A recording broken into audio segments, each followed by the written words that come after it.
రైతు సోదరులకు good news. Telangana రాష్ట్ర ప్రభుత్వం రైతులకి ఒక గుడ్ న్యూస్ అందించింది. గడిచిన 2 నెలలుగా అకాల వర్షాలు, ఈదురు గాలులకు పంట నష్టపోయిన రైతులకి దాదాపు 1,20,000 ఎకరాల్లో పంట నష్టపోయిన రైతులకి 51 కోట్ల రూపాయలు రిలీజ్ చేసింది.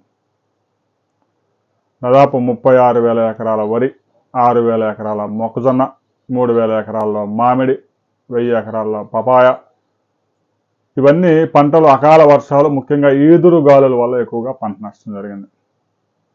ఈ రైతులందరికీ ఎకరాకి 12,000 నుంచి, ఉద్యాన పంటలకు అయితే కొంచెం ఎక్కువ మొత్తం లభించే అవకాశం ఉంది. 51 కోట్ల రూపాయలు రిలీజ్ చేశారు. రాబోయే వారం రోజుల్లోనే రైతుల ఖాతాల్లో జమ చేయబోతా ఉన్నారు. ఇక రైతు సోదరులకు తెలంగాణ ప్రభుత్వం మరో గుడ్ న్యూస్ కూడా అందించింది. ఇక ఖరీఫ్ సీజన్ కూడా స్టార్ట్ అవుతా ఉంది. రైతులకు త్వరలోనే వారం 10 రోజుల్లోనే రైతు భరోసా నిధులు ఖాతాలో జమ చేస్తామని వ్యవసాయ శాఖ మంత్రి స్పష్టంగా చెప్పారు. రాబోయే రోజుల్లో రైతుల ఖాతాలో ఆ నిధులు కూడా జమ కాబోతా ఉన్నాయి. ఇక కేంద్ర ప్రభుత్వం రైతులకు ఒక గుడ్ న్యూస్ అందించింది. అది మరో వీడియోలో మనం తెలుసుకుందాం.